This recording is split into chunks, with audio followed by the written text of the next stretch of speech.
사무엘상 16장 7절 말씀 찾으셨으면 저희가 다 같이 읽겠습니다. 시작.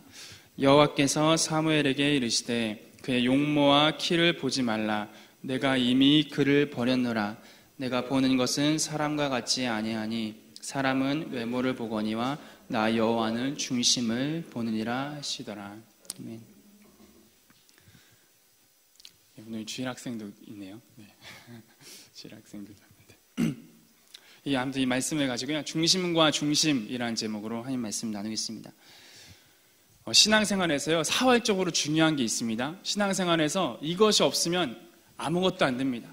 겉으로 아무리 포장을 하든, 겉으로 아무리 귀하다고 여기든, 아름답다고 여기든지요, 이것이 없으면 다 갖추어진다 해도 소용이 없습니다. 이것이 없어도요, 사역을 감당할 수 있고요, 역사가 일어날 수도 있습니다. 하나님의 임재를 느낄 수도 경험할 수도 있습니다. 그러나 중요한 것은요, 그것은 시간 차이일 뿐이지 결국에는 그 사람의 신앙은 무너지고 말 것입니다. 그리고 그 사람이 세웠던 사역들은 다 무너지게 될 것입니다. 신앙생활에서 반드시 필요한 거, 이것은요 바로 중심입니다. 바른 중심. 그 사람의 바른 중심이에요. 이 바른 중심이란요 무엇이냐면 숨은 동기입니다. 내 마음의 숨은 동기입니다. 내가 이것을 왜 하는가, 그것을 한번 살펴봤으면 좋겠습니다. 오늘 이 시간을 통해서요. 하나님을 향하여 바른 마음이 있어야 한다는 것입니다. 사도행전 8장 9절에서 21절 말씀인데 한번 저희 찾아볼까요? 사도행전 8장입니다.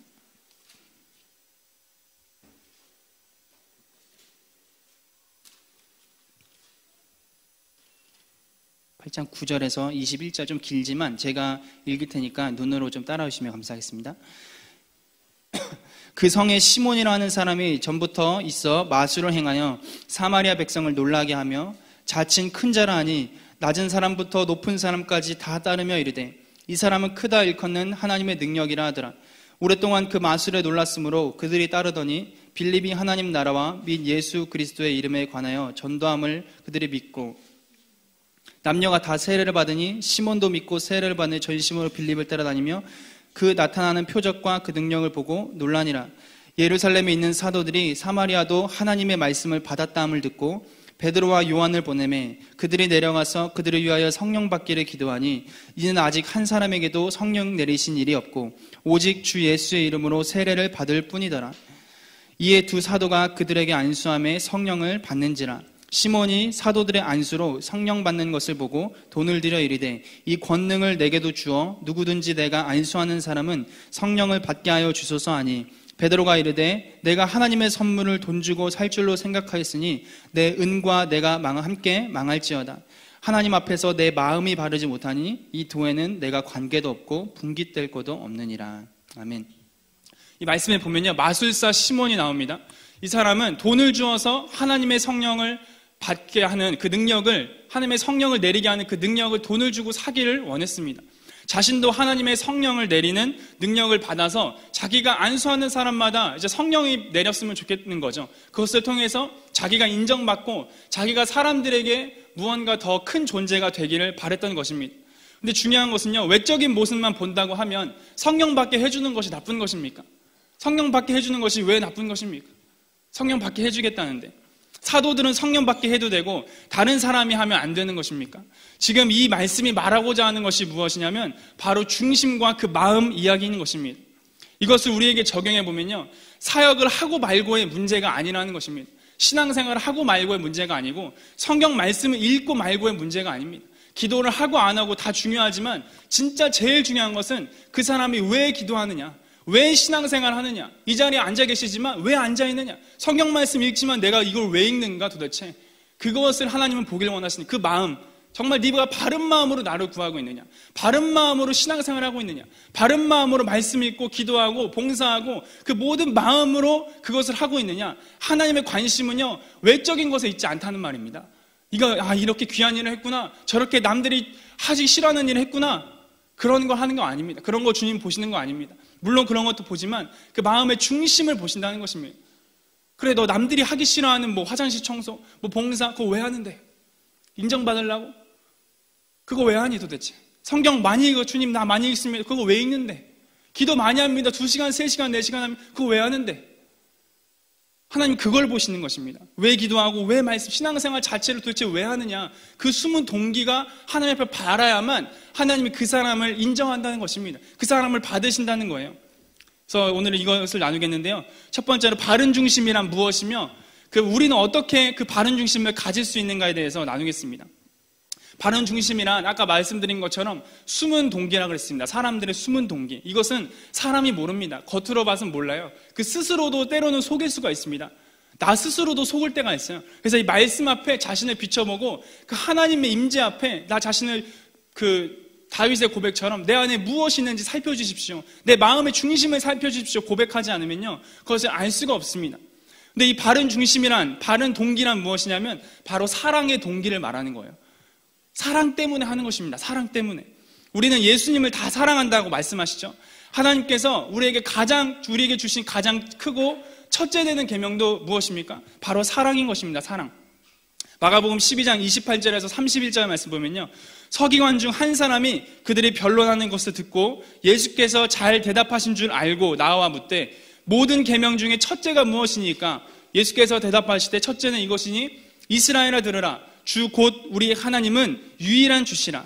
내 마음을 다하고 목숨을 다하고 뜻을 다하고 힘을 다하여 주 너의 하나님을 사랑하라 하신 것이요, 둘째는 이것이니 내 이웃을 내 자신과 같이 사랑하라 하신 것이라. 이보다 더 큰 계명이 없느니라. 기독교에 있어서, 신앙생활에 있어서 이것 빠지면 끝이라는 겁니다. 이 마음으로 하나님을 섬기라는 것이죠. 왜 하느냐? 하나님 앞에 뭔가 얻어보려고 하는 것도 아니고, 내가 사람들 앞에 인정받으려고 하는 것도 아니고, 그 동기 자체가 100% 순결하게 순수하게 그냥 주님을 향한 사랑뿐인 거예요. 영혼들을 향한 사랑뿐인 것입니다. 이거 빼면 아무것도 남는 게 없는 것. 이 마음의 동기를 주님이 찾고 계신 것입니다. 주님이 이 사람들을 너무나도 찾고 계세요. 이 사람들을 애타게 찾고 계십니다. 이 사랑의 동기로 신앙생활하는 사람들, 정말 주님을 사랑해서 하는 사람들, 주님 자체가 좋아서 그분과 신앙생활을 하고 싶고, 그분과 교제하고 싶고, 시간 보내고 싶고, 그분을 더 알고 싶은 마음으로 성경 말씀이 있고, 그런 사람들을 주님을 찾으신단 말입니다. 그렇다면 이 사랑이란 무엇일까? 인간이 말하는 사랑 말고, 인본주의적인 사랑 말고 신본주의적인, 정말 하나님께서 성경 말씀을 통해서 말씀하신 사랑이 무엇인가? 그것을 한번 보겠습니다. 고린도전서 13장 다 잘 아실 것입니다. 사랑장인데 4절에서 5절 말씀 보면요, 사랑은 오래 참고, 사랑은 온유하며 시기하지 아니하며, 사랑은 자랑하지 아니하며 교만하지 아니하며 무례히 행하지 아니하며 자기의 유익을 구하지 아니하며 성내지 아니하며 악한 것을 생각하지 아니하며 하면서 쭉 나옵니다. 근데 사랑은요, 근본적으로 자기의 유익을 구하지 아니하며, 이것입니다. 자기의 유익을 구하지 아니하며. 사랑은 근본적으로 이기심의 반대잖아요. 이기심의 반대. 즉 자신의 유익을 구한 게 아닌 것입니다. 사랑은 내가 사랑하는 대상이 생기면요, 오로지 그 사람의, 내가 사랑하는 대상의 유익과 그 사랑하는 대상의 모든 초점이 맞춰져 있습니다. 그 사랑하는 대상이 기쁘면 내가 기쁜 거고, 그 사랑하는 대상이 슬프면 내가 슬픈 거예요. 이것이 바로 진짜 사랑이라는 것이죠. 자녀를 향한 부모의 사랑을 한번 생각해 보십시오. 부모의 유익이 있습니까? 자녀를 향하여? 오직 자녀의 유익만을 생각합니다. 바로 이것입니다. 예수님을 사랑한다고 고백하는 이 고백 자체가요, 나쁜 게 아닙니다. 그러나 그 고백을 하는 사람의 그 중심과 그 숨은 동기의 마음이 중요한 것입니다. 주님을 사랑한다고 고백하는 거 사람들은 속일 수 있습니다. 근데 하나님 앞에서 그 고백을 절대로 속일 수가 없습니다. 이 사람 막 고백하고 큰 소리로 찬양하고 기도하는데, 저 사람 믿음 좋은가 봐. 사람들은 속일 수 있죠. 사람들 앞에서는. 하나님은 못 속이십니다. 하나님은 불꽃 같은 두 눈으로 그 고백을 왜 하는지에 대한 그 중심을 살피십니다. 너 사랑한다고 고백했니? 그거 진짜니? 하나님 그걸 물어보니 진심이니? 그 중심을 살피십니다. 다 주님 앞에 드러나기 시작합니다. 왜 사랑한다고 하는지 그걸 고백합니다. 남녀간의 사랑 중에 정말 순결한 사랑이 있지만, 이 사람의 재산을 보고, 이 사람의 뛰어난 것을 보고, 이 사람을 사랑하고, 이 사람과 교제하고 관계 맺으면 나에게 무슨 유익이 있으니까 하는 관계들이 얼마나 많습니까? 요즘에 세상 사람들 결혼 안 하지 않습니까? 왜 안 합니까? 사랑한다고 하는데 왜 안 하죠? 여러 가지 이익 따지고 유익 따지고 다 따지는 것입니다. 하나님이랑도 마찬가지예요. 하나님 사랑한다고 하면서 주님과 결혼하는 거 아닙니까? 주님이 남편 되시고 우리 신랑 되시고 우리는 주님의 신부 되는 거 아닙니까? 하늘의 혼인잔치에 우리 참여하는 거 아닙니까? 근데 이것 따지고 저것 따지는 거예요. 사랑한다고 말은 하는데 실제 그 사람의 동기가 바르지 못하면요, 실제 주님을 사랑하는 것 때문에 어떤 어려움이 오지 않습니까? 그럼 주님은 그냥 떠납니다. 어떤 유혹이 오지 않습니까? 그냥 넘어갑니다. 그런 데서부터 주님이 막 드러내기 시작하시는 것입니다. 너의 고백이 진짜인지 아닌지 그 숨은 동기를 주님이 살피시는 것입니다. 하나님의 임재를 구하는 것도요, 마찬가지입니다. 하나님의 얼굴을 구하는 것이 깊은 영성이라고 생각하는 사람들이 있습니다. 맞습니다. 깊은 영성인 것. 자신의 유익을 위하여 하나님을 이용하는 사람들이 아니라 하나님 자체, 그 주님만을 원해서 주님을 구하고는 것이 너무나도 귀하고 아름다운 영성인 것이 맞습니다. 그런데 여기서도 중요한 게 있는데요, 그 주님의 얼굴을 구한다고 하면서도 이기심으로 구할 수 있다는 것입니다. 이것이 미혹이고 착각이라는 것입니다. 하나님의 임재가 나에게 주는 만족감과 평안함과 기쁨과 행복을 느끼죠, 주님이 임하면. 근데 그것만을 위해서 구하는 거예요. 그것을 오해하지 말고 잘 들으시기 바랍니다. 어떤 말을 하고자 하는지 그 초점을 잘 맞춰서 들으시기 바랍니다. 주님이 그냥 단순히 주님이 임하는 것을 구하는 게 아니고요, 주님이 임해야만 내 마음이 만족스러우니까, 내 마음이 평강을 얻으니까, 뭔가 기쁨을 얻으니까 주님을 구하는 거예요. 주님이 오면 그건 자연스럽게 그냥 다 있는 건데, 주님을 구하면 주님이 주시는 어떤 열매들인데, 주님이 임재하시는 곳에 나타나는 자연스러운 영적인 열매들인데, 나는 그것을 바라고 구하는 것입니다. 말로는 주님의 얼굴을 구한다고 하죠. 그런데 진짜 그 중심을 보면 아닌 것이 저에게도 많이 드러났습니다. 주님이 계속 그런 것을 다루기 시작하십니다. 그런데요, 예수님은 어땠는지 보십시다. 예수님은요, 달랐어요. 예수님의 중심은 얼마나 바랐는지, 주님을 향하여 얼마나 순결한 마음으로 나아갔는지 한번 살펴봤으면 좋겠습니다. 예수님의 십자가는요, 사랑 그 자체를 보여줍니다. 사랑이 어떤 것인지 그 십자가를 보면 알 수 있는 것입니다. 그리고 또한 우리가 어떻게 주님을 사랑해야 하는지 주님이 보여주시는 거예요. 내가 십자가 졌으니까 너희는 그냥 따라와라? 아니죠. 너희도 나와 같이 너희 십자가를 지고 나를 따라와라. 내가 너희를 사랑한 것처럼 너희도 나를 사랑함으로 따라와라. 이것을 주님이 말씀하시는 거예요. 내가 너희를 사랑하는데 이러이러한 모습으로 너희를 사랑했지? 너희도 각자 십자가를 지고 나를 향한 그 사랑을 지고 따라와라. 주님이 이걸 말씀하시는 것입니다. 십자가에 보면요, 예수님의 십자가에 무엇이 있습니까? 예수님의 유익이 하나라도 있었습니까? 예수님이 십자가를 통해서 유익 본 게 있습니까? 이익 본 게 있으십니까? 가만히 생각해 보십시오. 있는가? 하나도 없습니다. 예수님은 할 수만 있다면요, 이 잔을 피하고 싶었다고 분명히 주님 말씀하십니다. 그것이 겟세마네 동산의 기도에서 잘 나타나 있습니다. 마가복음 14장 32절에서 36절 말씀 보면요, 그들이 겟세마네라 하는 곳의 이름에 예수께서 제자들에게 이르시되 내가 기도할 동안에 너희는 여기 앉아 있으라 하시고, 베드로와 야고보와 요한을 데리고 가실새 심히 놀라시며 슬퍼하사 말씀하시되 내 마음이 심히 고민하여 죽게 되었으니 너희는 여기 머물러 깨어 있으라 하시고, 조금 나아가사 땅에 엎드려 될 수 있는 대로 이때가 자기에게서 지나가기를 구하여 이르시되 아빠 아버지여, 아버지께는 모든 것이 가능하오니 이 잔을 내게서 옮기시옵소서. 그러나 나의 원대로 하지 마시고 아버지의 원대로 하옵소서 하시고. 예수님은 십자가의 길을 걸어가실 때요, 당당하게 가셨지만 그 길을 쉽게 가신 것이 아닙니다. 죽기까지 힘들었다고, 고민하여 죽게 되었으니, 땀방울이 핏방울이 될 때까지 그 고민과 그 마음에 얼마나 그 고통이 있었겠습니까? 우리가 상상할 수 없는 엄청난 고통과 고뇌와 슬픔과 아픔들이 있으셨을 것입니다. 근데 예수님은요, 어렵고 힘든 길이지만 무엇 때문에 가신 것입니까? 사랑 때문에 가신 겁니다. 사랑 때문에. 우리를 위한 사랑 때문에 그 길을 가신 것이에요. 어떤 분이 예수님을 만났대요. 그래서 예수님 그 길을 가실 때 얼마나 힘드셨습니까? 그 채찍 맞으시고 피를 철철 흘리시며 그 십자가를 지고 걸어가실 때 얼마나 힘드셨습니까?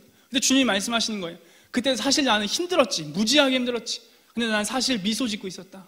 아니 무슨 소리예요, 주님? 어떻게 미소를 지으실 수 있으세요? 내가 이 길을 감을 통하여서 너희가 살아나고 너희가 새롭고 산 길을 갈 수 있고 너희가 구원받을 수 있고 너희 한 사람 한 사람의 얼굴이 나의 눈앞에 있었다. 그러니까 나는 웃을 수 있었다. 미소 지으면서 갈 수 있었다. 그러니까 주님이 그 가신 길의 목적과 동기가 무엇입니까? 자신이 아니었어요. 자신의 유익을 구한 게 아니었습니다. 오직 사랑뿐이었어요. 사랑뿐. 나를 향하신 하나님 아버지의 그 사랑뿐입니다. 그래서 로마서 5장 5절에서 8절 말씀 보면요, 소망이 우리를 부끄럽게 하지 아니함은 우리에게 주신 성령으로 말미암아 하나님의 사랑이 우리 마음에 부음받음이니 우리가 아직 연약할 때 기약대로 그리스도께서 경건하지 않은 자를 위하여 죽으셨대요. 의인을 위하여 죽는 자가 쉽지 않고 선인을 위하여 용감히 죽는 자가 혹 있거니와 우리가 아직 죄인 되었을 때 그리스도께서 우리를 위하여 죽으심으로 하나님께서 우리에 대한 자기의 사랑을 확증하셨느니라. 그리스도께서 무엇을 위하여 죽으셨대요? 우리를 위하여 죽으심으로 하나님께서 우리에 대한 자기의 사랑을 확증하셨다. 예수님을 보내신 게 무엇입니까? 너희를 내가 이렇게 사랑해. 너희를 내가 이렇게 사랑한다. 요한복음 3장 16절 하나님이 세상을 이처럼 사랑하사, 그 이처럼이 이것입니다. 근데 로마서 5장 5절 말씀 보면 주신 성령으로, 우리에게 주신 성령으로 말미암아 하나님의 사랑이 우리 마음에 부음받은대요. 그러니까 하나님의 사랑이 무엇입니까? 우리를 향하신 하나님의 사랑이 어떤 것인지 우리는 다 알 수 없습니다. 근데 성령님이 우리에게 임하시고 오시면 그 사랑이 어떤 것인지 우리가 동일하게 느낄 수 있다는 거예요.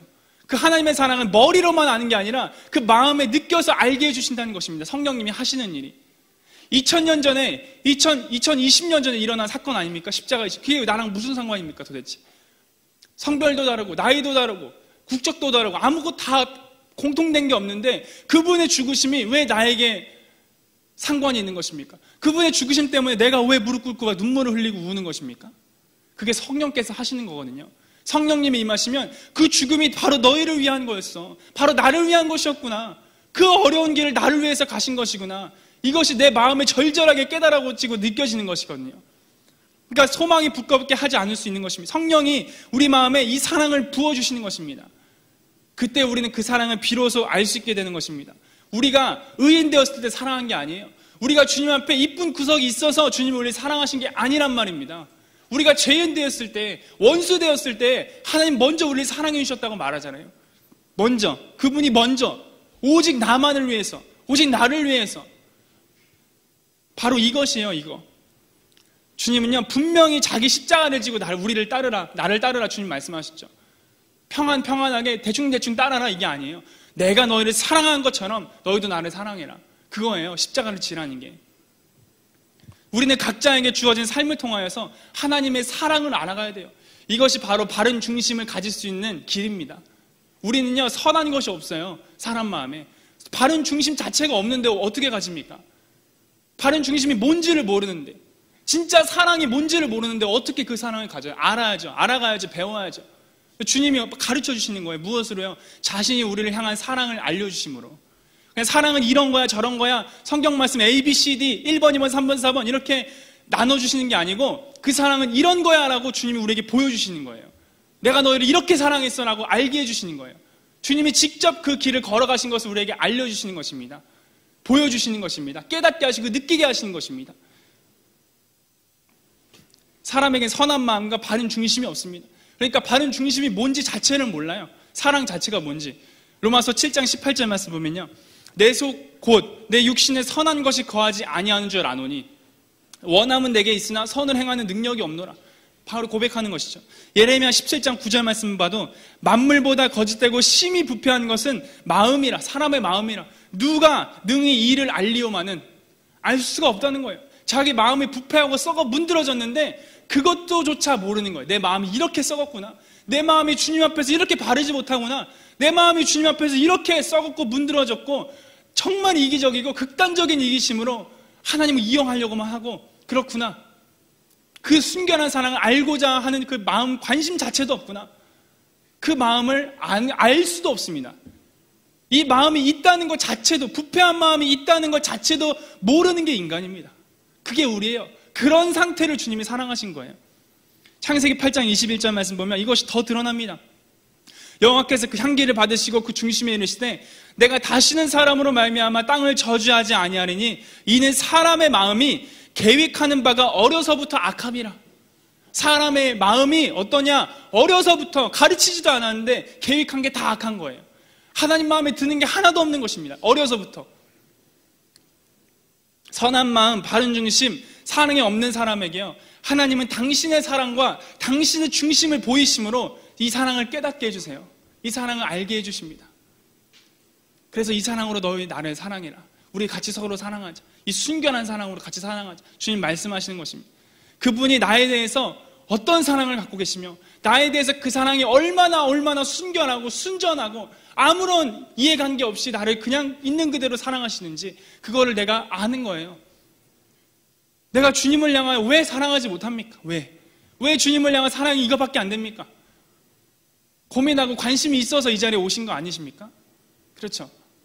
저랑 전사님이랑 기도회든 교회든 그냥 대충 그런 신앙생활을 하기 원하지 않아요. 정말 하나님 한 분 진짜 사랑하고 그분을 위해서 목숨 바칠 사람들 저희가 먼저 되고 찾는 거 아니겠습니까?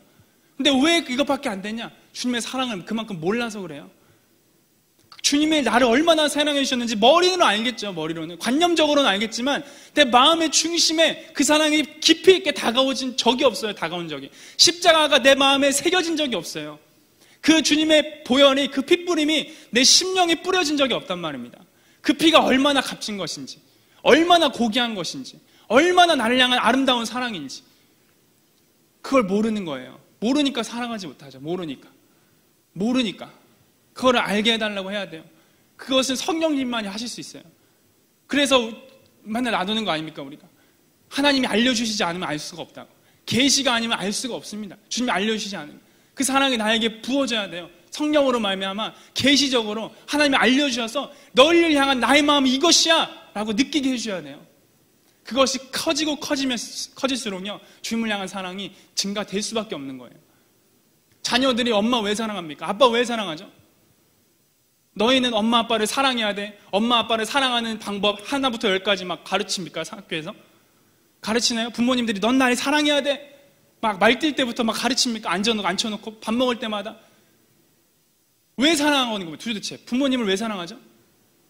가르침 받은 적도 없고 주의 받은 적도 없고 그런데 어려서부터 한 것이죠. 사랑을 받아서 한 거예요. 아, 우리 엄마가 나 이렇게 사랑했구나.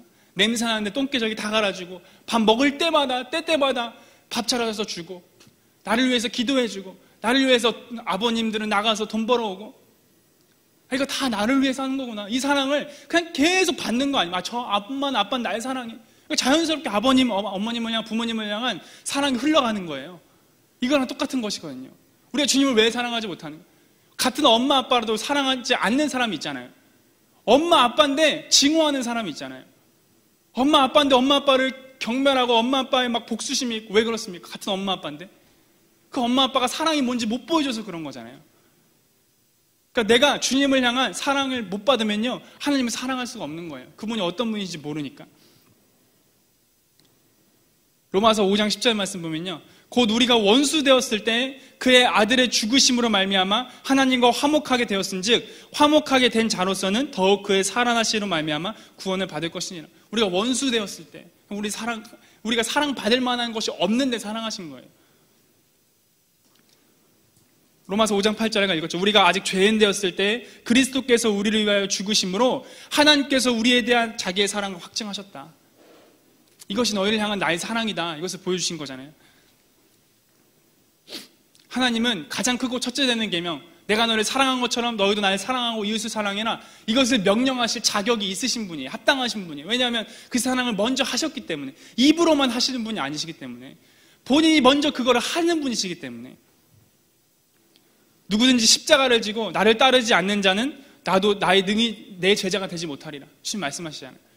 내가 너희를 사랑한 것처럼 십자가를 지고 생각하면 힘들어, 고통스러워, 십자가 이렇게만 생각하고 그런 게 아닌 거예요. 십자가는 사랑이잖아요. 사랑. 주님이 우리를 사랑하신 것처럼 너희도 나를 사랑해 라고 말하는 거예요. 그렇지 않으면 내 제자가 되지 못한다. 제자라는 게 무엇이냐? 단순히 하나님 말씀대로 살아가는 것인가? 그게 아니라는 거죠. 왜 살아가느냐? 그 마음의 중심에 십자가가 있는 거예요. 이 십자가를 지고 주님을 따라가는 거예요. 주님을 따라가는 이유와 목적이 뭐냐고요? 하나님 사랑하니까. 그 사랑을 알았으니까 나도 주님 그냥 자연스럽게 따라갈 수밖에 없는 것이에요. 그게 십자가를 지는 거예요. 그러니까 내 삶에 고통이 오든 고난이 오든 상관이 없는 것입니다. 이겨낼 수 있는 거예요. 마태복음 10장 37, 38절 아버지나 어머니를 나보다 더 사랑하는 자는 내게 합당하지 아니하고 아들이나 딸을 나보다 더 사랑하는 자도 내게 합당하지 아니하며 또 십자가를 지고 나를 따르지 아니하는 자도 내게 합당하지 아니하리라. 보세요. 십자가를 지라는 것 중에 그 뒤에 계속 뭘 말하죠? 사랑하지 아니하고 그 누구보다 나를 사랑해라 말하면서 십자가를 지라고 말하잖아요. 그러니까 십자가를 지라는 것은 단순히 막 고통받고 고난받고 이런 게 아닌 거예요. 그 누구보다 나를 사랑해라. 그 누구보다 나를 사랑하지 않으면 제자가 안 된다. 그 누구보다 나를 사랑하는 존재가 안 되면 구원받을 수가 없다. 나의 말씀대로 나를 쫓아갈 수가 없다. 시작부터가 이거야. 시작부터가. 주님을 따라갈 수 있는 시작부터가 무엇이냐? 주님의 십자가를 아는 거예요. 십자가를 지는 거예요. 그 사랑을 아는 거예요. 주님 발 앞에 향유옥합 깨트린 여인이 있죠. 그녀는 자기의 모든 것을 내려놓은 거잖아요. 모든 거. 그 당시에 결혼을 하면 그게 필요했는데 그거 내려놓으면 자신의 삶 전부를 다 쏟은 거 아닙니까? 남긴 게 없는 거예요. 자신의 유익이 아니라 예수님의 유익을 위하여 모든 것을 다 바친 것입니다. 자신의 삶의 모든 것. 그녀는 어떻게 예수님의 마음을 알고 그 예수님이 돌아가실 거, 예수님이 고통받으실 걸 알고 그분의 장례를 준비한 거 아닙니까? 3년 반 동안 제자들이랑 먹고 자고 돌아다니면서 그 제자들도 몰랐는데 그 제자들도 자신의 유익을 위해서 주님을 따르는 게 막 중심에 드러났는데 이 사람은 어떻게 알았는가? 이 사람은 어떻게 예수님의 죽으심을 알고 그분을 위로해드리고 그분의 슬픔을 알아들여서 그분을 섬겼는가? 모든 것을 드렸는가? 어떻게 이 지극히 순결하고 정결한 사랑을 주님 앞에 드릴 수 있었는가? 먼저 죄인 되었을 때 자신을 용서한, 남들은 다 자기 돌로 치려고 그랬는데, 남들은 다 자기 정죄하고 죽이려고 그랬는데 이분은 나를 살리셨구나. 이분은 도대체 나를 어떻게 사랑하시는가? 이것을 안 거예요. 그러니까 이분 자체에 대한 막 마음이 가기 시작하는 것입니다. 그러니까 이분의 죽으심을 막 알게 된 거예요. 이분이 도대체 무엇을 위해 죽으시는가? 그 사랑을 아니까 그분 앞에 다 쏟을 수밖에 없는 것입니다. 누가 쏟으라고 시켰습니까? 누가 예수님 앞에 다 부으라고 말했습니까? 그런 가르침을 받은 적이 있습니까, 이 사람이? 없는 거예요. 자발적으로 누가 시키지도 않았는데 그 마음의 중심에서 우러나와서 모든 것을 바친 거예요. 그래서 예수님의 발을 눈물로 닦은 것입니다. 깨끗한 발입니까? 아닙니다. 그 당시는 다 샌들이었잖아요. 모래, 그 당시 길가에는 낙타, 배설물, 동물 배설물의 천지였습니다. 그것을 샌들에서 모래에다가 발이 얼마나 더러웠겠습니까? 그래서 원래 발 씻은 물도 왜 안 주냐? 주님이 그런 게 그 당시 배경 자체가 그렇습니다. 그러니까 손님이 집안에 들어오면 발 씻은 물 대접하는 게 예의예요. 당연한 거예요. 근데 너희는 그 당연한 예의도 나한테 지키지 않았지 않느냐? 주님이 말하는 거예요. 당연히 발 씻은 물 주는 게 예의인데 근데 그 더러운 발을 눈물로 머리카락으로 닦기 시작하는 거예요. 어떻게 그것을 하는가? 사랑을 안 것이죠. 주님이 나를 얼마나 사랑했는지. 이건 아무것도 아니다. 이렇게 해드리는 게 마땅하다. 주님 앞에 아는 것이죠. 바울도 마찬가지예요. 빌립보서 3장에서 보면요. 빌립보서 3장 7절 8절 그러나 무엇이든지 내게 유익하던 것을 그리스도를 위하여 다 해로 여길 뿐더러 또한 모든 것을 해로 여김은 내 주 그리스도 예수를 아는 지식이 가장 고상하다. 내가 그를 위하여 모든 것을 잃어버리고 배설물로 여김은 그리스도를 얻고 주님을 위하여 내가 유익하던 거 다 버렸다. 그 사랑을 안 것이죠. 그 사랑을 안 것이에요. 이 구절이요. 다 알잖아요. 그렇죠? 다 유명합니다. 다 외우는 사람도 수십만 명입니다. 다 압니다. 근데 외우는 거 말고 진짜 이 말씀이 나의 심령에 박혀 있는가? 정말 이 말씀이 나의 삶인가? 나의 신앙 고백인가? 이것을 돌아봐야 되는 것입니다. 그러나 무엇이든지 내게 유익하던 것을 내가 그리스도를 위하여, 나를 위하여가 아니죠. 그리스도를 위하여, 그리스도를 위하여. 그리스도를 위하여 모든 것을 다 버릴 수 있는 사람이 된 것입니다. 바울은요. 그 중심이었던 거예요. 바울이 고난받고 고통받고 먹지 못하고 매 맞고 죽을 위기를 수없이 넘기고 그 모든 걸 했던 것이 그리스도 위하였다는 거예요. 단 1%의 나를 위한 게 하나도 없었다는 것입니다. 이 중심과 이 마음, 이것이 우리가 가져야 되는 마음이에요. 그래서 이 중심을 가진 그 사람은 어떤 고백을 하는가 한번 보십시다. 빌립보서 3장 읽었는데 10절, 그 뒤에 10절 말씀 보면요. 내가 그리스도와 그 부활의 권능과 그 고난의 참여함을 알고자 하여 그의 죽으심을 본받아 라고 말합니다. 바울은 예수님을 알고자 했어요. 예수님을 아는 것이 가장 고상한 지식임을 알았습니다. 근데 그 예수님을 어떻게 알고자 했느냐? 어떤 예수님을 알고자 했느냐? 나에게 그냥 축복 주시는 예수님, 나 용서해 주시는 예수님, 나 위로해 주시는 이런 예수님을 안 게 아니에요. 정말 예수님, 어떤 예수님을 알고자 했느냐? 부활의 권능, 그분의 고난, 이것을 알기 원했던 거예요. 그분의 죽으심, 도대체 그분은 왜 죽으시고 왜 십자가에 돌아가시고 어떤 고난을 받으셨고 그 부활을 시키신 그 권능이 무엇인가? 그것을 알기 원했다는 것입니다. 첫째로 바울은요, 부활의 권능을 알고자 했습니다. 부활의 권능. 예수님이 죽은 자 가운데서 살아나신 것과 이제 자신도 죽고 예수님께서 나 안에 사시는 삶, 새로운 피조물이 되기를 원했던 것입니다. 바울은 부활의 권능을요, 이제 로마서에서 설명하는데 제가 읽겠습니다. 로마서 6장 1절에서 11절 말씀입니다. 그런즉 우리가 무슨 말을 하리요? 은혜를 더하게 하려고 죄에 거하겠느냐? 그럴 수 없느니라. 죄에 대하여 죽은 우리가 어찌 그 가운데 더 살리요? 무릇 그리스도 예수와 합하여 세례를 받은 우리는 그의 죽으심과 합하여 세례를 받은 줄 알지 못하느냐?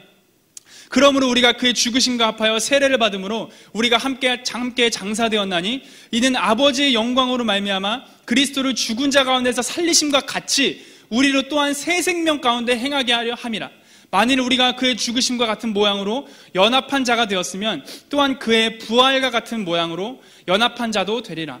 우리가 알거니와 우리의 옛사람이 예수와 함께 십자가에 못 박힌 것은 죄의 몸이 죽어 다시는 우리가 죄의 종로를 타지 아니하려 함이니 이는 죽은 자가 죄에서 벗어나 의롭다 하심을 얻었습니다.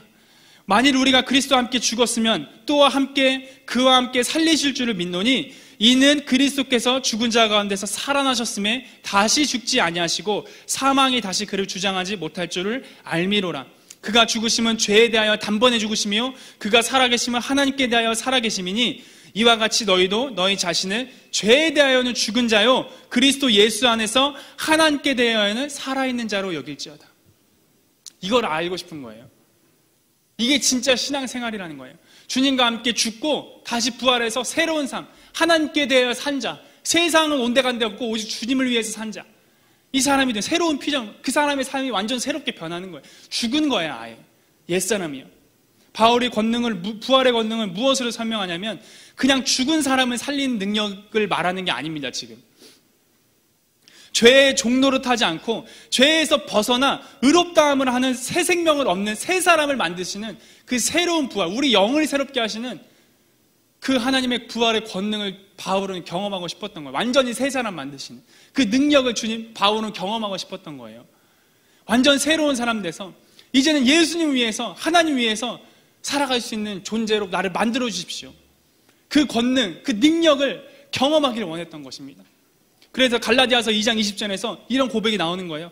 내가 그리스도와 함께 십자가에 못 박혔나니 그런즉 이제 내가 산 것이 아니요 내 안에 그리스도께서 사신 것이라. 이제 내가 내 육체 가운데 사는 것은 나를 사랑하사 나를 위하여 자기 자신을 버리신 하나님의 아들이신 예수 그리스도를 믿는 그 믿음 안에서 사는 것이다. 바울은 뭐 때문에 자기 자신을 죽인 거예요? 뭐 때문에 예수님이 내 안에서 사시는 것을 살도록 해드리고 싶었던 거예요? 나를 사랑하사 나를 위하여 자기 자신을 버리신 그 하나님의 사랑을 안 거예요. 바울도요. 그래서 주님을 위해서 나아간 것입니다. 자기 의가 아니었어요. 무언가를 얻어보려고 한 게 아니었다는 것입니다. 심지어 천국 가기 위해서도 아니었어요. 뒤에 나누겠지만요. 두 번째로 바울은 무엇을 원했냐면요, 예수님의 고난에 참여함과 죽으심을 본받기를 원했습니다. 예수님의 고난과 죽으심이 무엇이냐면요, 빌립보서 3장 읽었는데 그 전장인 2장에 잘 나와 있습니다. 빌립보서 2장 5절에서 8절 말씀 보면요, 너희 안에 이 마음을 품으라. 곧 그리스도 예수의 마음이니 그는 근본 하나님의 본체시나 하나님과 동등됨으로 취할 것으로 여기지 아니하시고 오히려 자기를 비하 종의 형체를 가지사 사람들과 같이 되셨고 사람의 모양으로 나타나사 자기를 낮추시고 죽기까지 복종하셨으니 곧 십자가에 죽으심이라. 예수님의 죽으심과 고난을 요약해 주는 거예요. 근데 이거를요 더 요약한 구절이 있어요.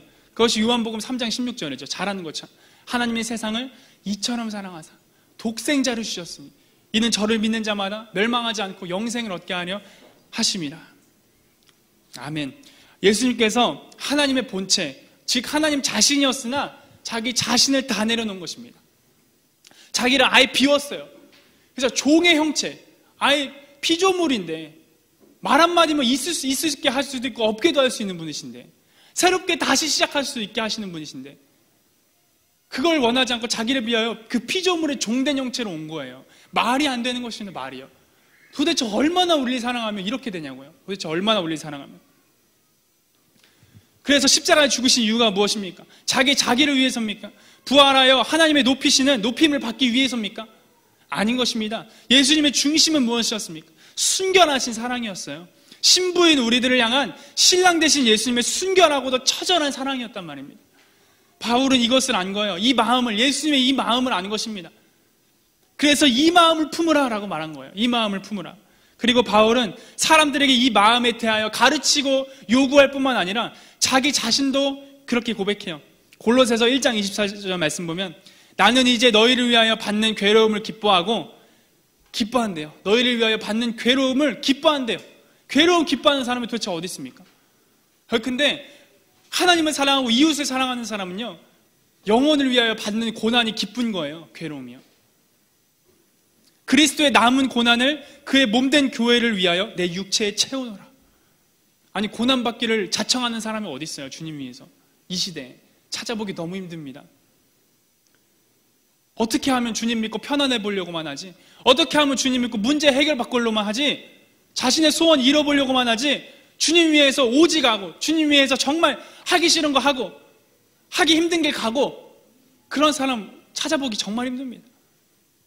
그런데 바울은 이랬다는 거예요. 디모데후서 2장 3절 말씀 봐도 너는 그리스도 예수의 좋은 병사로 나와 함께 뭐예요? 축복을 받으라? 좋은 길을 가라? 아니에요. 고난을 받으라.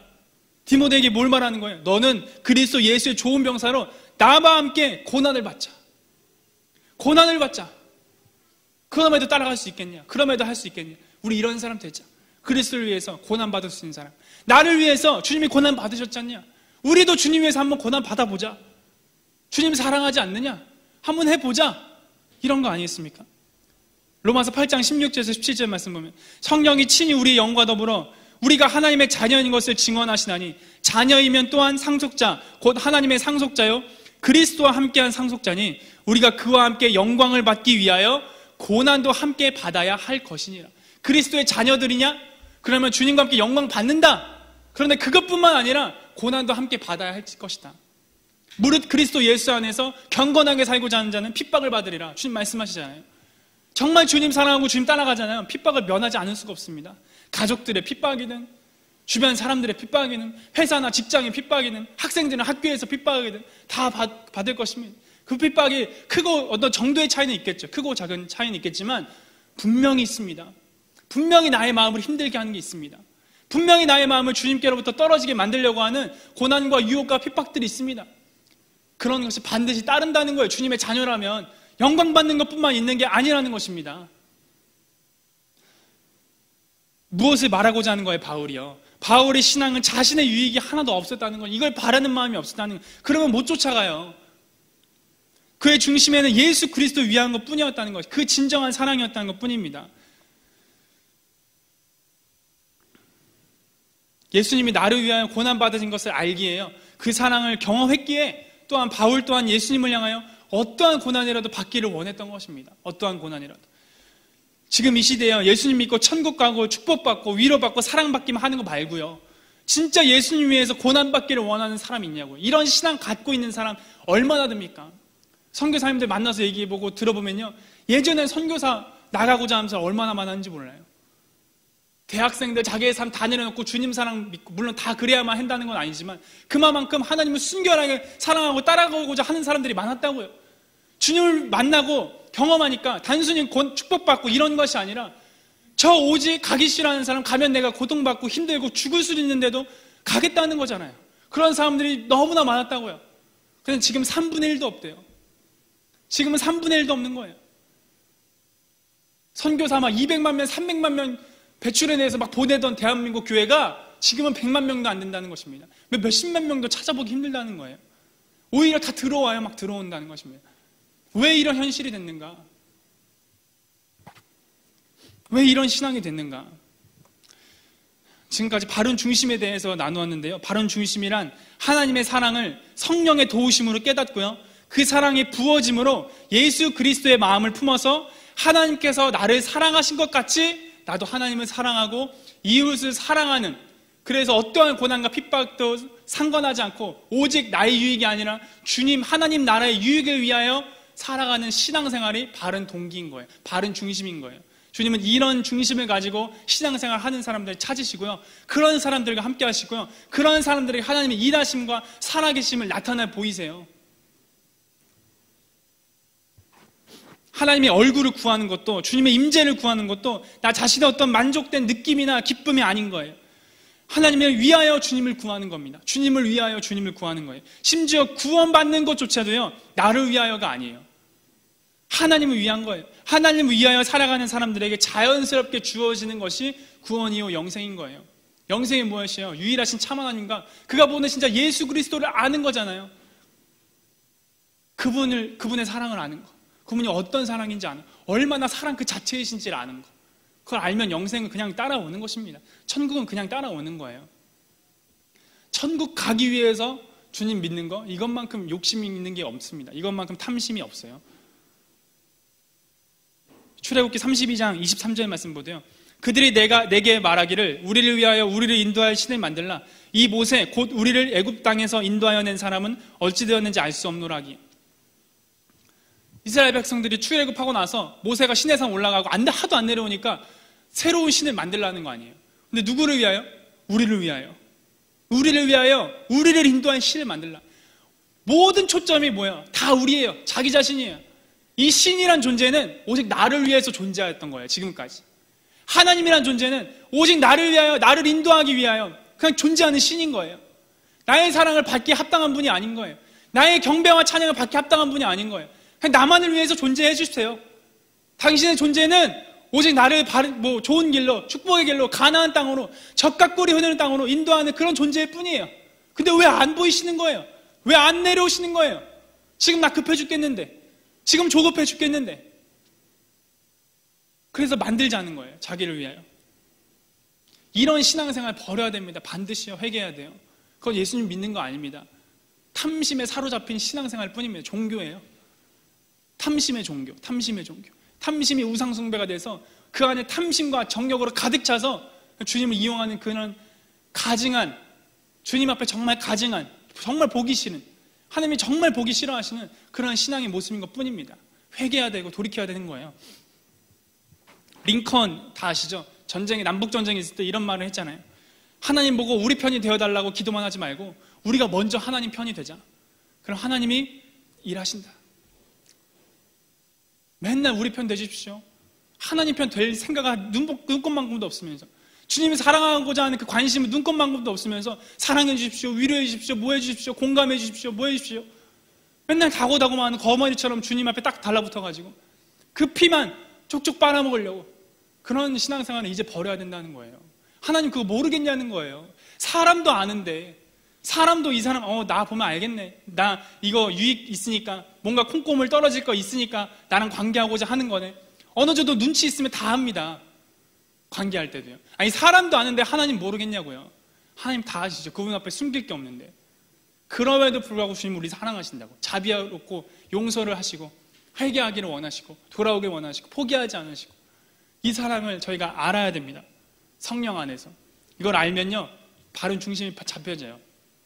이제 마지막 요거만 나누는데요, 이 중심이 바로 잡히지 않습니까? 그러면요 또 다른 중심이 잡히기 시작해요. 신앙생활은요 추상적인 게 아닙니다. 구체적이고 실제적인 거예요. 그래서 어떤 느낌이나 체험도 중요하지만요, 이 신앙생활은요 하나님의 말씀 위에 세워져야만 철저하게 바른 신앙생활로 갈 수가 있는 것입니다. 근데 이 말씀이 좌로나 우로나 치우치고 흔들려요. 말씀이 중심이 잡혀지지 않습니다. 왜 그러냐면 첫 번째 중심, 마음의 바른 중심이 없으면요 이 말씀 앞에서 중심을 잡지 못해요. 마태복음 7장 21절에서 27절 말씀인데 많이 읽으셨던 말씀이에요. 나더러 주여 주여 하는 자마다 다 천국에 들어갈 것이 아니요 다만 하늘에 계신 내 아버지 뜻대로 행하는 자에 들어가리라. 그날에 많은 사람이 나더러 이르되 쭉쭉 넘어가고요. 그러므로 누구든지 나의 이 말을 듣고 행하는 자는 그 집을 반석 위에 지은 지혜로운 사람 같으리니 비가 내리고 창수가 나고 바람이 불어 그 집에 부딪히되 무너지지 아니하나니 이는 주추를 반석 위에 놓은 까닭이요. 나의 이 말을 듣고 행하지 아니하는 자는 그 집을 모래 위에 지은 어리석은 사람 같으니 비가 내리고 창수가 나고 바람이 불어 그 집에 부딪힘에 그 무너짐이 심한지라. 그러니까 정말 신앙의 반석, 신앙의 안정성은 어디 있느냐? 이 말, 예수님의 말씀, 여기 위에 세워질 때 진짜 그 신앙이 바르고 안전하고 강건하게 잡혀져 나가는 것입니다.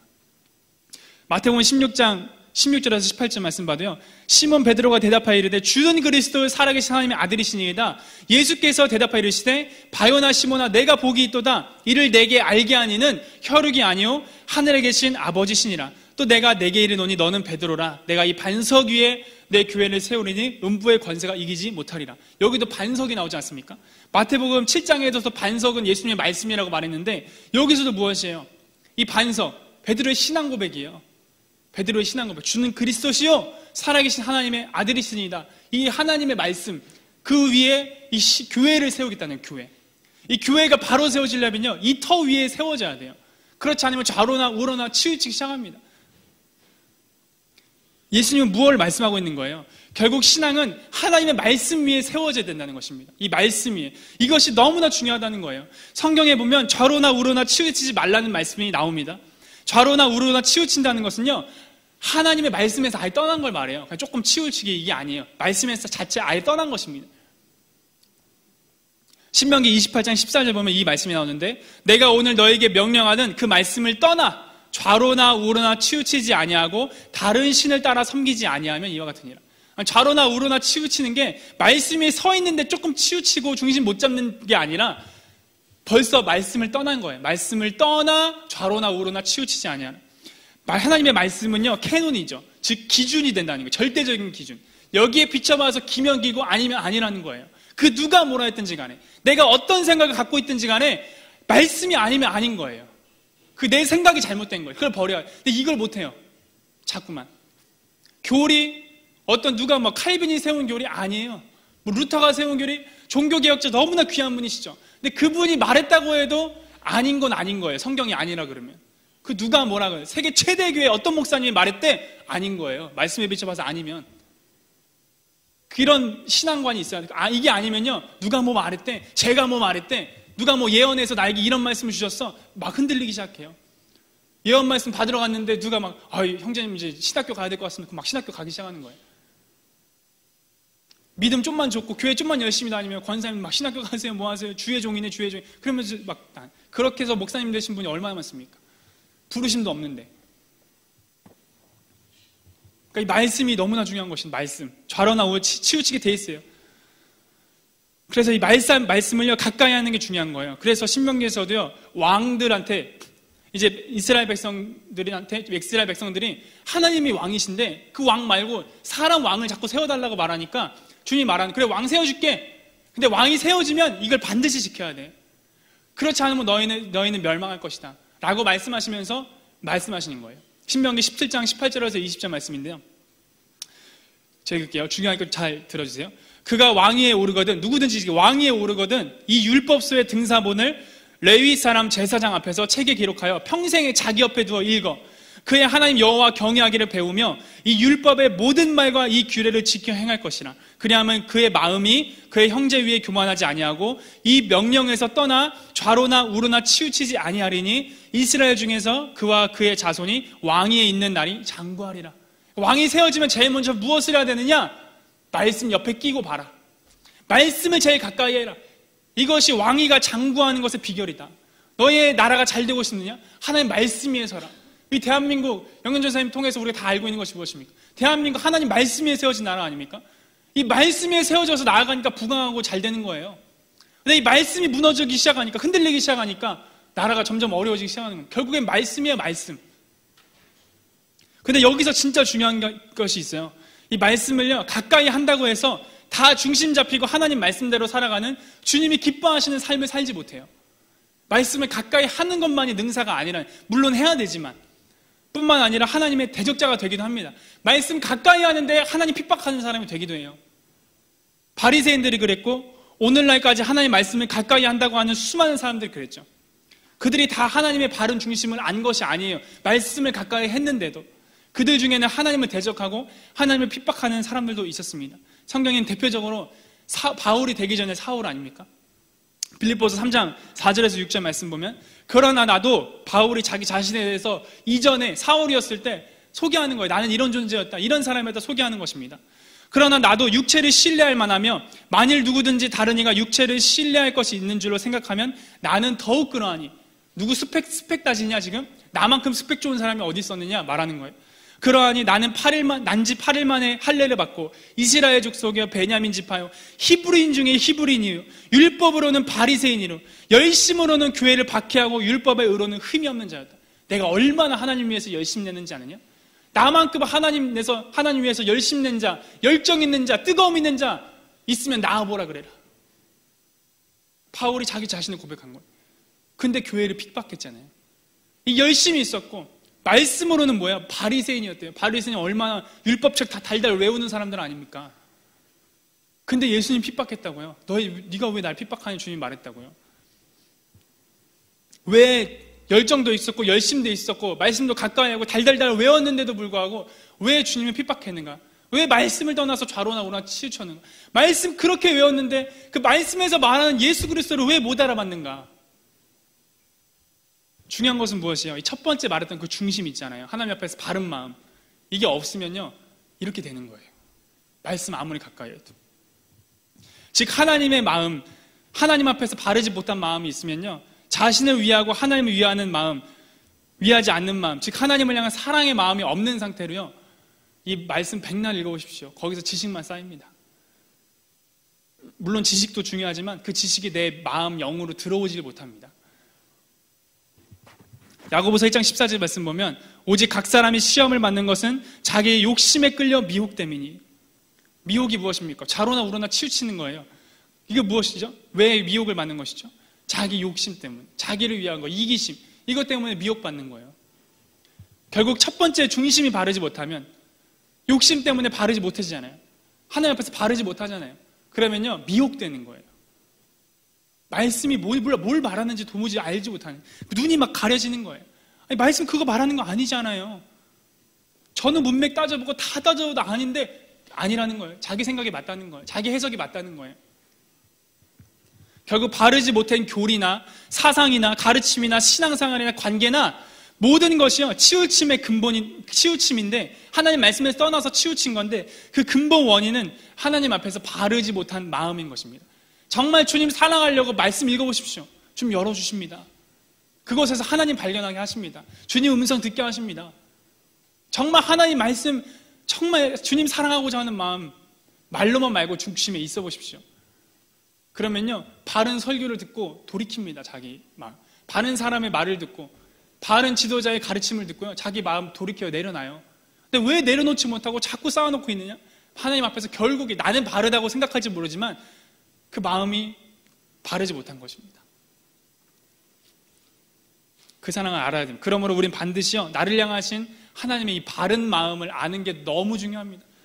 너무 중요합니다. 이거 모르면 신앙생활 자체를 할 수가 없습니다.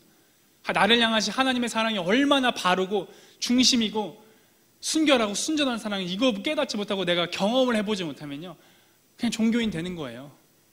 교회만 다니는 사람 되는 것입니다. 이제 말씀을 맺겠습니다. 이제 말씀을 맺으면서 데이빗 윌커슨 목사님이 있는데 이분이 처음 사랑이라는 설교를 했습니다. 그것의 중간에 조금 어느 부분을 이제 나누고 마치겠습니다. 에베소 교회 같은 기독교인, 그러니까 에베소 교회가 계시록에 나오고 에베소도 나오죠. 에베소 교회예요, 교회. 에베소 교회와 같은 기독교인은 종의 마음을 가지고 있대요. 잘하는 것이죠. 종의 마음을 갖고 있습니다. 인내도 합니다. 믿음을 포기한 적이 없고요. 예수님의 귀한 이름을 붙잡고 거짓 사도들을 분별하기도 잘 분별해요. 그리고 죄를 미워하고 타협을 미워하면서 많은 훌륭한 일들을 합니다. 그러나 하나님께서 말씀하시죠. 그럼에도 불구하고 난 너를 책망할 것이 있다. 죄를 싫어하는데 예수님의 이름을 붙잡고 있는데 인내도 하고 있는데 지치지도 않았는데 하나님께서 책망할 것이 있다는 것이 엄청나게 놀라운 거 아니에요? 다 잘하고 있는데 이 음성이 이 데이빗 윌커슨 목사님은 강타한 거예요. 단순히 에베소 교회 성경 말씀에 쓰여진 게 아니라 이게 살아 움직여서 내 마음으로 지금 나에게 말씀하신 주님 음성으로 다가온 거예요. 너 사역 잘하고 있지? 근데 난 너에게 책망할 것이 있어. 그게 다가온 거예요. 그래서 목사님 말하는 거예요. 아니 어떻게 제게 책망할 것이 있다고 말씀하십니까? 저는 명예를 무릅쓰고 죄를 반대하는 설교를 하고 있습니다.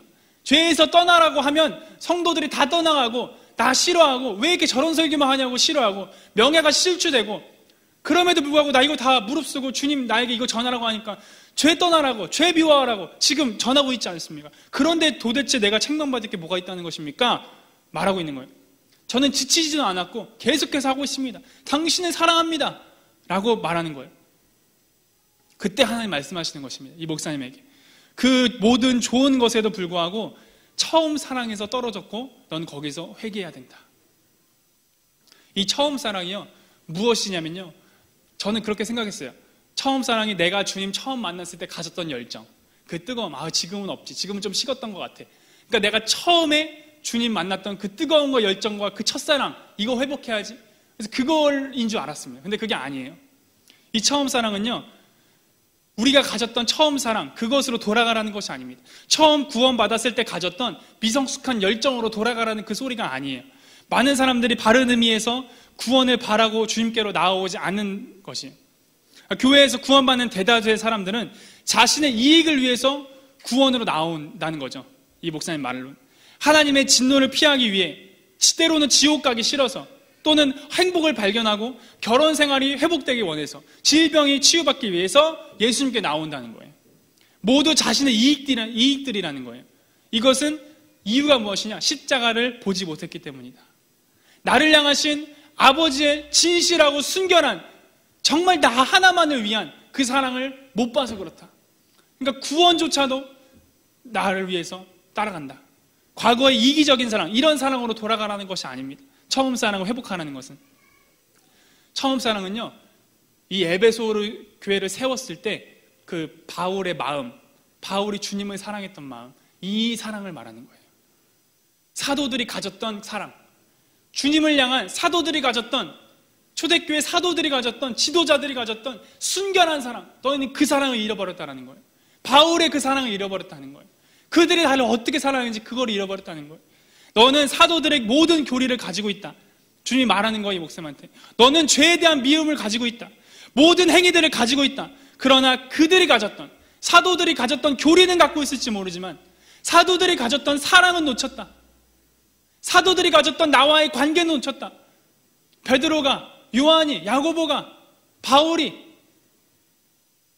나와 얼마나 친밀한 관계에 있었는지 너는 그걸 놓쳤다. 그들이 나를 얼마나 사랑했는지, 얼마나 순결한 사랑으로 사랑해서 베드로는 거꾸로 십자가에 못 박혀 죽고, 톱으로 켬질을 당해서 죽고, 몸 가죽이 다 벌거벗겨진 채로 죽고, 그럼에도 불구하고 부인하지 않고 날 따라왔던 그 순결한 사랑을 너희가 잃어버렸다. 교회 안에 여러 가지 행정적인 거, 좋은 거 다 있지. 교리들 다 있지. 죄 반대하는 거 왜 반대했느냐? 교리 때문에 반대한 거 아니냐? 단순히 가르침 받아서, 단순히 배워서 죄 미워해야 되니까 한 거 아니냐? 거짓 사도도 분별한 거, 단순히 그렇게 가르침 받았고 교리 위에 서서 한 거 아니냐?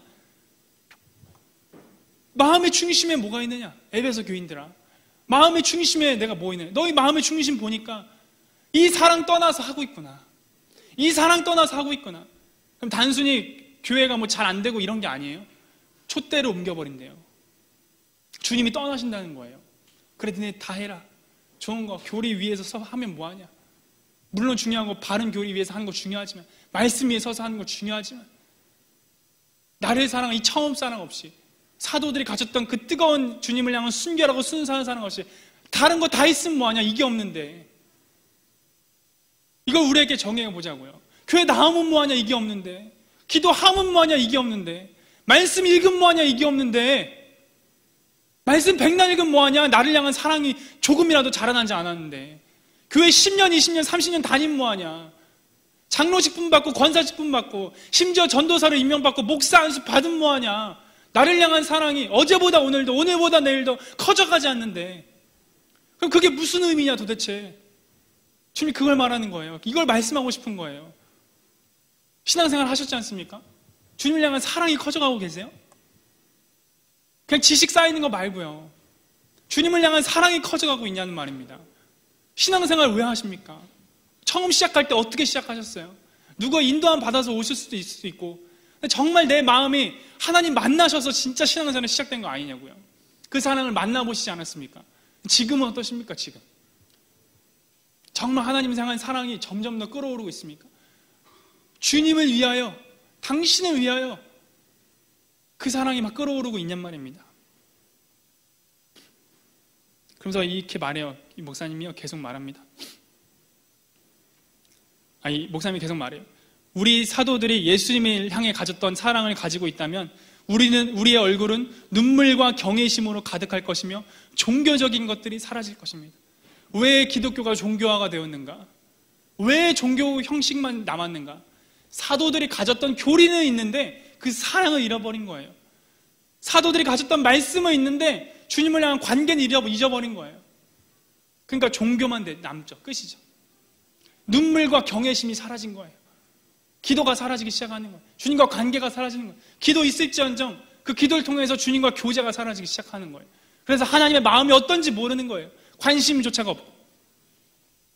이 마음을 알기 위한 시간과 관심이 정말 있으십니까? 요한일서 2장 15절 말씀 보면 누구든지 세상을 사랑하면 아버지의 사랑이 그 안에 있지 아니하니 말씀합니다. 제자들은 매 순간 이 소망을 가지고 살았습니다. 매 순간마다 주님을 사랑하기 위해서 모든 것을 했습니다. 나 자신을 위해 유익을 다 버린 것도 주님에게서 뭔가를 얻어보고자 하려고 있는 마음이 단 하나도 없었다는 거예요. 1%도. 그들의 두려움이 아닌 사랑 때문에 살아갔습니다. 그들은 두려움이 없었어요. 사랑 때문에. 지옥이 두려워서가 아니었습니다. 제자들은 말하는 거예요. 예수님 보기를, 그분과 함께하기를 원한다. 예수님 보기를 그분과 함께하기를 원한다. 이 사랑으로 돌아가라는 거예요. 이게 처음 사랑을 회복하라는 것입니다. 초대교회가 가졌던 소망으로 돌아가는 거예요. 그 사랑으로 돌아가라는 거예요. 초대교회가 가졌던 주님과의 관계로 돌아가라는 거예요. 초대교회가 가졌던 주님과 사랑과 그 친밀한 관계로 돌아가라는 거예요. 성경 말씀을 읽으면서 다른 거 발견하지 말고 이거 발견하는 거예요. 이거. 하나님과의 사랑. 이들은 도대체 하나님과 어떤 사랑의 교제를 나눴는가? 이들은 도대체 하나님을 어떻게 대우해드렸는가? 이걸 발견하는 거예요. 단순히 교리만 발견하지 말고. 그 사랑은 주님과 함께하길 원하고 매 순간 주님의 오심을 기대하는 사랑이었던 거예요. 마라나타 맨날 외치지 않습니까? 빨리 주님 오셨으면 좋겠다. 이 세상 정리하기 위해서가 아니라 주님 보고 싶은 거예요. 사도들이 가졌던 이러한 사랑이 없다면요, 모든 설교가 성경을 읽도록 촉구해도 소용이 없다는 거예요. 이 사랑이 없는 채로 말하면 아무런 소용이 없다는 거예요. 매일 주님의 얼굴을 구하며 기도하지 않는다면 다른 것이 아니라 여러분들의 사랑을 점검하십시오 말하는 거예요. 신실함, 죄에 대한 미움 등 다른 모든 에베소 교회에 칭찬할 만한 특징들이 아무런 의미가 없다는 거예요. 주님을 사랑하지 않기 때문에. 주님을 사랑한다면 그분의 말씀 안에 있을 것이고 주님과 대화하고 그 임재 가운데서 주님과 함께 할 것입니다. 목사님은 사람들에게 자주 묻는데요. 성경 읽으십니까? 기도하십니까? 라고 묻는데요. 근데 이런 말이 들려온대요. 저는 그런 것들을 많이 하고 싶지는 않습니다. 하고는 싶은데 그렇게 많이 하고 싶지는 않아요. 라고 대답한다면 목사님은 이렇게 대답할 거래요. 당신 그거 신앙생활 잘못된 것입니다. 그렇게 하면 안 됩니다. 이렇게 말하지 않고 딱 한마디 한다는 거예요. 정말 당신은 예수님을 사랑하십니까? 정말 당신은 예수님을 사랑하십니까? 그거 잘못된 신앙입니다. 그러건 더 말씀 읽어야 됩니다. 이렇게 말하지 않고 당신 정말 예수님 사랑합니까? 예수님 사랑하면 어떻게 말씀 안 읽을 수 있습니까?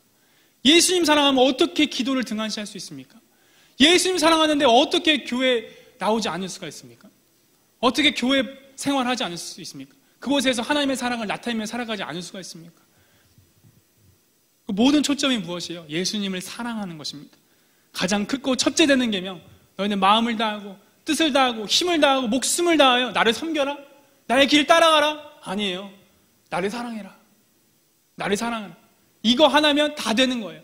이거 있으면 주님 따라갈 수도 있는 거고, 이거 있으면 주님 위에 핍박받을 수 있는 거고, 이거 있으면 말씀에 바로 설 수도 있는 거고, 이거 있으면 명예 버리고 복음 진리 그대로 타협하지 않고 전할 수도 있는 거고, 성도들 떠나가든 말든 이거 있어야 주님 말씀 전할 수 있는 거고, 이거 있어야 참된 목회 사역할 수 있는 거고, 이거 있어야 타협하지 않고 목숨이 내 앞에 내 목에 칼이 들어와도 주님 부인하지 않고 나아갈 수가 있는 거고, 이게 다인 거예요. 이게 전부인 거예요. 주님 사랑하는 거. 이거 없으면 다 잃어버리는 것입니다. 그래서 이 시간에 저희가 기도할 때요, 한번 스스로 돌아봤으면 좋겠습니다. 신앙생활 있죠? 모양 있죠? 모습 있죠? 겉모습 다 있죠? 외적인 거 있죠? 교회 나오셨죠? 말씀 들으셨죠? 근데 하나님 사랑하는 마음 있냐고요? 하나님 사랑하는 마음 있냐고요? 이것입니다. 이거 없으면 끝입니다. 신앙생활. 이 중심이 바로 잡혀야 돼요. 그럴 때 성경 말씀이 다르게 보일 것입니다. 그럴 때 기도할 때요, 주님의 함께 하심이 있는 거고, 음성이 그냥 막 들리기 시작하는 거예요. 나를 향하시. 그럴 때 내 마음이 치유되는 것입니다. 상처받은 것이 있으십니까? 뭐 우울한 게 있으십니까? 걱정이 있으신 게 있으십니까? 그런 것들이 다 사라지는 것입니다. 주님을 만나야 사라져요. 사람에게 위로 받으려고 다 찾아다녀 보십시오.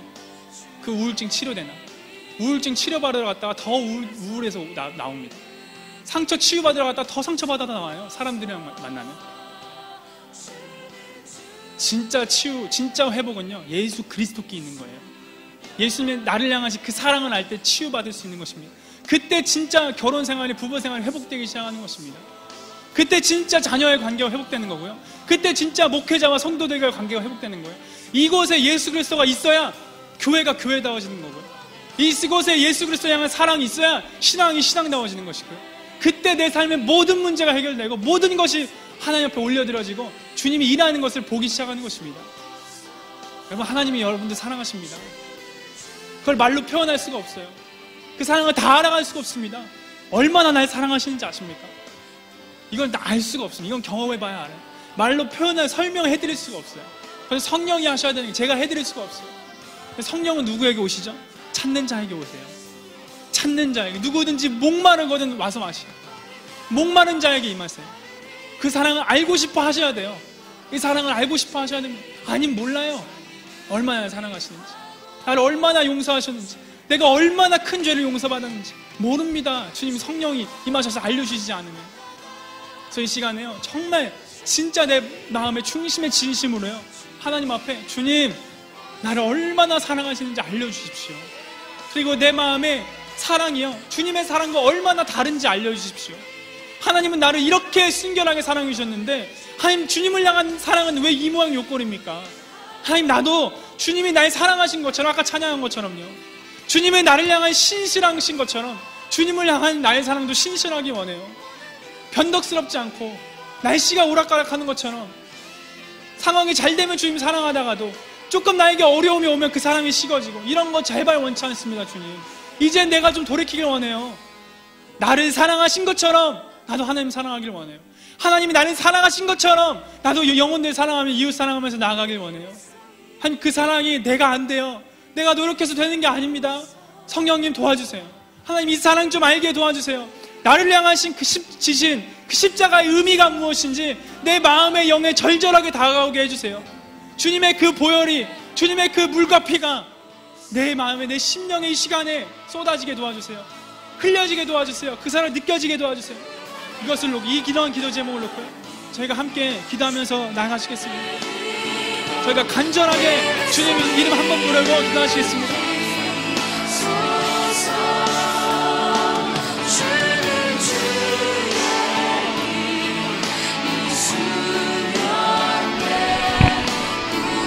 하나님, 이 시간에 이 마음을 부어주십시오. 성령님, 이 시간에 이 마음 우리 가운데 채워주십시오. 하나님이 나를 얼마나 사랑하시는지 알게 해주십시오. 하나님이 나를 얼마나 찾으시는지 알게 해주십시오. 주님은 나를 이용하려고 사랑하시는 것이 아닙니다. 하나님은 자신의 일을 시키기 위해서 나를 찾으시는 게 아닙니다. 주님은 봉사시키기 위해서 교회에 인도하시는 것이 아닙니다. 하나님은 나를 사랑해서 부르시는 것입니다. 나를 얼마나 사랑하십니까, 주님? 나를 얼마나 사랑하십니까, 주님? 어떻게 나를 사랑하십니까, 주님? 하나님, 이 시간 이 사랑을 저희가 알게 해주십시오. 그 사랑 얼마나 아름다운 사랑인지 내가 알게 해주십시오. 아버지, 이것을 저희가 깨달아 알게 해주십시오. 그래서 저희가 계속해서 기도하며 하겠습니다.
사랑하시니 그 사랑을 이 시간에 알게 해주실 것입니다.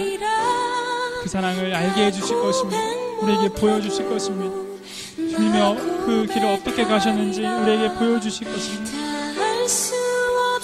주님 도와주세요. 하나님 그 사랑을 알게 해주세요. 나를 향하신 얼마나 큰 사랑을 갖고 있는지 알게 해주세요. 심지어 부모가 날 버릴지언정 주님은 나를 버리지 않으십니다. 주님, 나의 신앙생활 하나님과의 사랑에 초점을 맞춰줄 수 있게 도와주십시오. 이제 종교적인 신앙생활 진짜 신물납니다. 주님, 지긋지긋합니다. 주님, 아버지여, 이 사랑을 내 안에 부어주십시오. 나의 마음을 울리는 이 사랑을 내가 느끼게 해주십시오. 내가 원수 되었을 때, 내가 죄인 되었을 때, 내가 주님의 심장에 못 박을 때 하나님이 날 사랑하셨지 않습니까? 이 사랑 제발 깨닫게 해주십시오. 내가 주님의 마음에 못 박을 때, 주님의 손과 발에 못 박을 때 나를 위해서 사랑해 주시고 정죄하지 아니하시고 나의 무릎을 이렇게 세우신 주님, 아버지여, 내가 당신을 더 사랑하고 싶습니다. 주님을 더 알아가고 싶습니다. 그 사랑이 얼마나 아름다운 것인지 알고 싶습니다. 얼마나 순결한 것인지 알고 싶습니다. 정결한 것인지 알고 싶습니다. 아버지여, 이것을 알게 해주십시오. 아버지, 이것을 알게 해주십시오. 성령님, 이 시간에 오셔서 우리 가운데 이 사랑을 경험하게 해주십시오. 그래서 나의 마음, 나의 동기가 주님을 향한 사랑의 마음, 사랑의 동기가 될 수 있도록 하나님이여, 불쌍히 여겨주십시오. 이 은혜를 내 가운데 부어주십시오. 이 은혜를 내 가운데 부어주십시오. 아버지, 주님을 향한 나의 사랑이 얼마나 주님의 사랑과 다른지 모릅니다.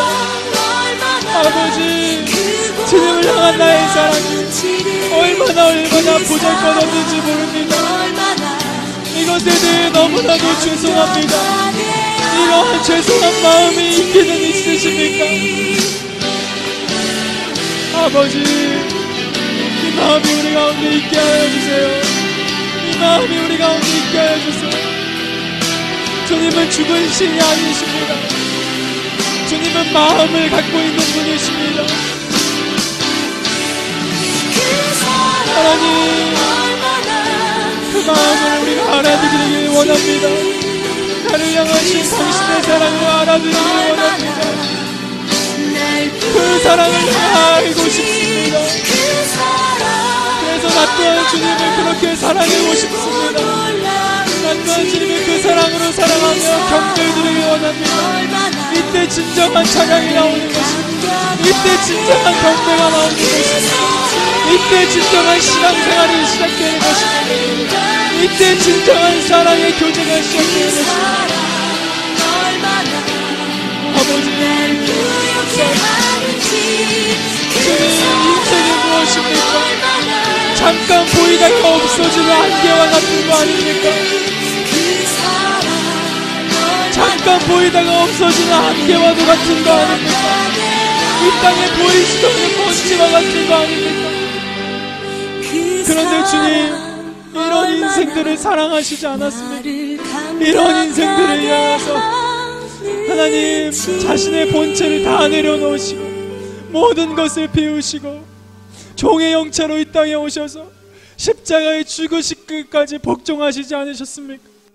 아버지, 우리가 그 마음을 품기 원합니다. 예수 그리스도의 이 사랑을 내가 알길 원합니다. 십자가 지신 것이 나를 향하신 사랑이라고 말씀하시지 않습니까? 하나님, 이것을 내가 경험하고 알아서 하나님을 향한 나의 사랑도 진짜 순결하고 순수한 하나님 그런 사랑을 나눌 수 있게 도와주십시오. 하나님이 원하는 교제는 이런 것입니다. 하나님이 사랑하는 교제는 이런 것입니다. 주님이 영원토록 바라는 교제는 이런 것입니다. 이해관계 따지지 말자고 하시는 것입니다. 이해관계 따지고 교제하지 말자고 하시는 것입니다. 서로가 서로를 위해서 아무런 이해관계 없이 진짜 죽어줄 수 있을 줄, 진짜 사랑하는 관계, 내가 사랑하는 대상을 위해서 고난 받아줄 수도 있고, 때로는 대신 욕먹어줄 수도 있고, 대신 고생할 수도 있고, 대신 고난 받아줄 수도 있고, 대신 손해 봐줄 수도 있고, 그 마음 위로해 줄 수도 있고, 그 마음의 고민을 터놓고 얘기할 수도 있고, 아버지 이런 관계가 되고 싶습니다. 하나님이랑 내가 이런 관계가 되고 싶습니다. 주님이 찾으시고 하나님이 찾으신다고요. 이런 사람들 찾으십니다. 영성 뛰어난 것이 무엇입니까? 단순히 기도 많이 하는 사람 찾으시는 게 아닙니다. 단순히 WCC, WA 타협하지 않고 나오는 것을 주님이 원하시는 것이 아닙니다. 단순히 죄와 타협하지 않고 죄짓지 않는 삶을 원하시는 것이 아닙니다. 교회 봉사 열심히 하고 교회 생활 열심히 하는 사람 찾으시는 거 아니에요. 하나님은 주님을 사랑하는 사람 찾으세요. 누가 나를 사랑해주겠니? 누가 나를 사랑해주겠니? 누가 나와 사랑의 교제를 나누겠니? 누가 내 마음을 알아주겠니? 누가 내 마음의 고통을 알아주겠니? 누가 이 마음 같이 아파해 줄 수 있겠니? 누가 내가 찾는 저 한 영혼 한 마리 잃어버린 양을 위하여서 누가 가줄 수 있겠니? 누가 그들을 보듬어 줄 수 있겠니? 누가 그들을 사랑해 줄 수 있겠니? 누가 내 마음을 알아서 나를 가르쳐 줄 수 있겠니? 하나님은 이런 사람 찾으시는 것입니다. 이런 사람 원하는 것입니다.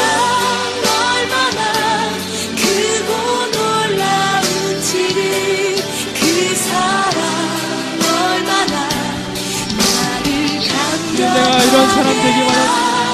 아버지 내가 이런 사람 되어서 주님 마음에 위로드리며 하나님과 사랑의 교제가 내 안에서 끊임없이 있게 해주십시오.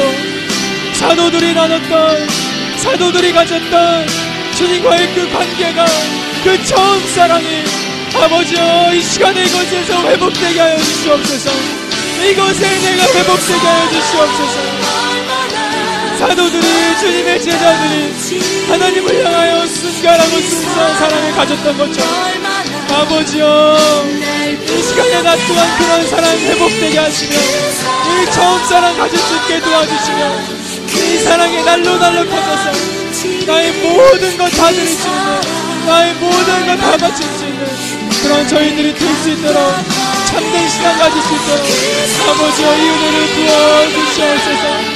그 사랑이 얼마나 아름다운지, 그 사랑이 얼마나 놀라운지, 그 사랑이 나를 얼마나 부유하게 하는지, 얼마나 나를 만족하게 하는지, 얼마나 나를 기쁘게 하는지, 얼마나 나를 나답게 하는지 하나님이 알게 하여 주시옵소서. 깨닫게 하고 경험하게 하여 주시옵소서. 그래서 우리 신앙이 완전히 변화되게 하시며 우리 신앙의 촉전이 변화되게 하시며 우리의 신앙이 오직 예수 그리스도를 향한 진실하고 깨끗한 이 사랑에 초점이 맞춰져서 달려나갈 수 있도록 하나님이 도와주시고 함께하여 주시옵소서. 감사합니다. 주님 나를 사랑해 주시니 감사합니다. 잠깐 보이다가 없어지는 안개와 같은 인생들을 위하여 우리가 상상할 수 없고 생각할 수 없는, 도저히 만들어낼 수 없는 그 사랑으로 우리를 사랑해 주심에 감사합니다. 이 사랑을 받고 누리는 것뿐만 아니라 당연히 사랑이라는 것 자체가 사랑을 받아서 그 사랑을 또 주는 것처럼 하나님 내가 주님을 사랑하며 주님을 경배하며 온전히 주님을 따라갈 수 있는, 나를 사랑하신 그 사랑으로 주님을 사랑하고 영혼들을 사랑하며 나아갈 수 있는 저희들